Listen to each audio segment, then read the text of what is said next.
1 जुलाई 2018 धुमाकोट में सड़क हादसा 48 मौतें। 5 जून 2022 उत्तरकाशी गंगनानी में हादसा 22 मौतें। 15 जून 2024 रुद्रप्रयाग रेंतोली में हादसा 15 मौतें। 22 फरवरी 2022 चंपावत में हादसा 11 मौतें। 31 अक्टूबर 2021 चक्राता में हादसा 11 मौतें और कल 4 नवंबर 2024 सल्ट अल्मोड़ा में हादसा 36 मौतें। ये वो बड़े हादसे हैं जो उत्तराखंड में हुए हैं। इसके बाद काफी हो हल्ला मचा और 5-6 दिन बीत जाने के बाद सब कुछ शांत हो गया। कहीं बसों में लापरवाही सामने आई, कहीं सड़कों पर गड्ढे, कहीं क्रैश बैरियर गायब, कहीं हादसों के बाद अस्पताल नहीं, कहीं अस्पताल हैं तो उनमें व्यवस्थाएं नहीं, और भी न जाने क्या क्या।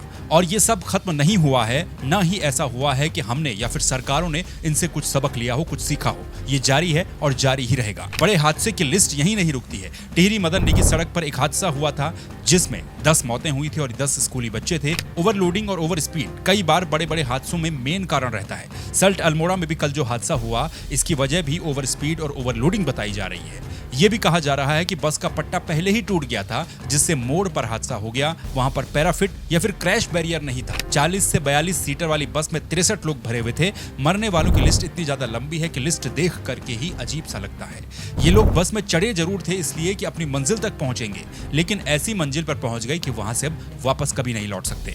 लोग अपनों की लाशें ढूंढते रह गए। सल्ट अल्मोड़ा का यह हादसा धुमाकोट हादसे के बाद उत्तराखंड प्रदेश का अभी तक का दूसरा सबसे बड़ा हादसा है। 36 लोगों की जान चली गई, कई लोग घायल हैं। 6 लोग हेली सेवा से एम्स लाए गए। हादसा होने के बाद आपने सुना होगा कि अलाना ने मजिस्ट्रेट जांच के आदेश दे दिए और फलाने ने 3-4 को सस्पेंड कर दिया और फिर मुआवजे का ऐलान हो जाता है। चलो मान लिया कि सड़क है, सड़क पर गाड़ी चलेगी और गाड़ी चलेगी तो हादसे की संभावना भी बनी रहेगी, लेकिन इन हादसों को रोकने के लिए जो प्रिकॉशंस होने चाहिए थे, क्या उनका कभी पालन किया जाता है? इस बात को जरा सोचिए। चलिए ये भी मान लिया कि हादसा भी हो गया, लेकिन हादसे के बाद हमारे अस्पतालों की क्या क्या स्थितियां रहती हैं। बड़े बड़े बोल्ड लेटर में जरूर छपा है कि अपना दिल्ली का सारा काम धाम छोड़ करके, सारी मीटिंगों को छोड़ करके मुख्यमंत्री धामी सीधे घायलों का हालचाल लेने रामनगर के अस्पताल में पहुंच गए।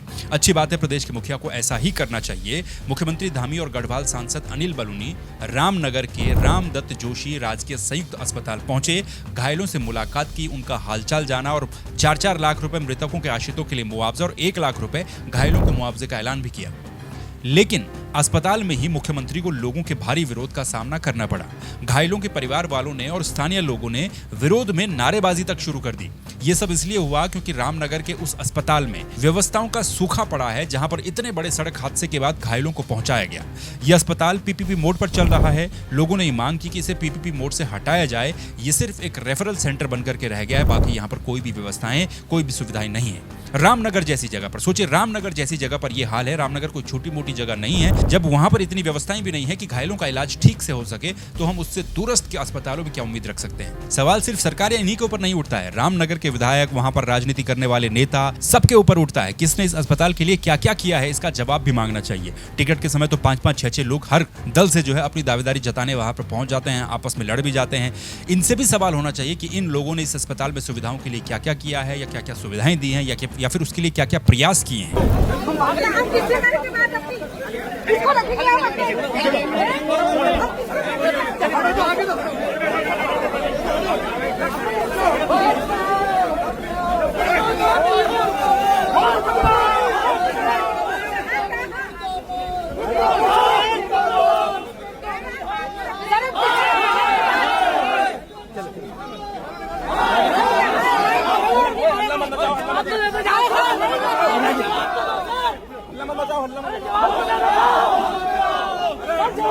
यहाँ पर विरोध होते हुए उसका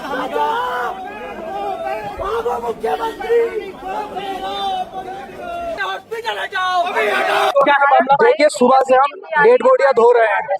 हम खुद अपने हाथों से उठा रहे हैं। कोई व्यवस्था नहीं है, कंपाउंडर नहीं है हॉस्पिटल के अंदर। ऋषिकेश के जो डॉक्टर आए थे पोस्टमार्टम के लिए, उन्होंने कहा हम रेफर नहीं करेंगे, यहीं पे इलाज कर लेंगे इनका। लेकिन उन डॉक्टरों से कहा गया, हमें उन्होंने जब इक्विपमेंट मांगे कि इक्विपमेंट हमारे पास नहीं है, तो उन्होंने सिर्फ पोस्टमार्टम करा, बाकियों को यहाँ से रेफर कर दिया गया, एकदम रेफर कर दिया गया। पहाड़ से वो इतनी दूर से यहाँ चल कर आए, कैसी स्थिति में आए, कोई कटे हैं कोई फटे हैं, लेकिन यहाँ से सीधे रेफर सेंटर कर दिया गया।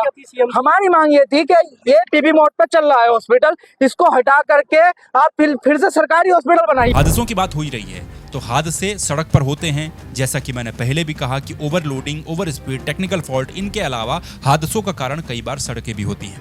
सड़कों के क्या हाल हैं ये आप अपने आसपास देख ही लीजिए कि किस तरीके से सड़कें हैं। 2 महीने हो चुके हैं। मुख्यमंत्री धामी की तरफ से सितंबर के महीने में ये कहा गया था कि प्रदेश की सभी सड़कों को 15 अक्टूबर तक गड्ढा मुक्त किया जाएगा। आज 5 नवंबर हो चुकी है। एक बड़ा हादसा भी हो चुका है और न जाने कितने छोटे मोटे हादसे हुएंगे। इस हादसे वाली जगह पर कितने गड्ढे भरे गए होंगे ये आप मुझे बता दीजिए, या फिर आपके आसपास कितने सड़कों के गड्ढे भरे गए हैं ये भी आप बता दीजिए। अभी मैं केदारनाथ धाम गया था, गुप्तकाशी के बाद सोनप्रयाग तक आपको लगेगा कि आप झूले वाली सड़क पर चल रहे हैं, इतने ज्यादा गड्ढे हैं।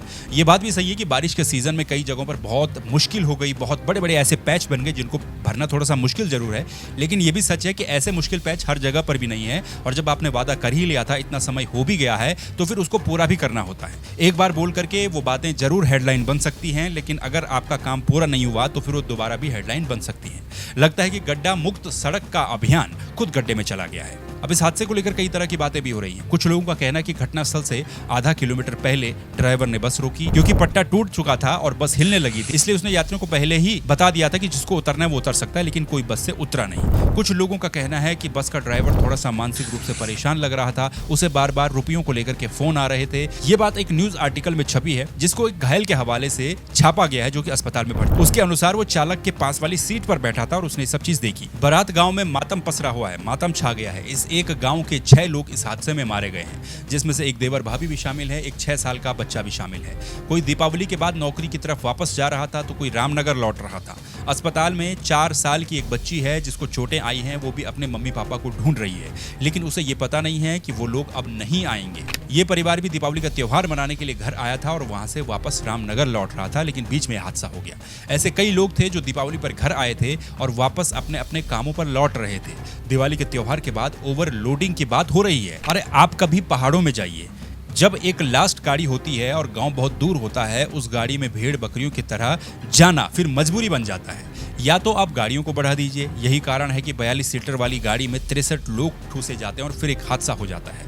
अब किसी के पास कोई ऑप्शन ही नहीं है तो फिर वो करेगा क्या। खैर, ये हादसा भी अपने पीछे कई तरह के सवाल छोड़ करके चला गया है। कितने सवालों के जवाब इस हादसे के बाद मिलेंगे और कितने अगले किसी हादसे के बाद फिर से दोहराए जाएंगे ये पता नहीं है। बाकी आपका क्या कहना है कमेंट बॉक्स में जरूर बताइएगा। चैनल को सब्सक्राइब कर दीजिए, वीडियो को लाइक कीजिए और इस वीडियो को दूसरों तक साझा भी कीजिए। नमस्कार, अपना ख्याल रखिए।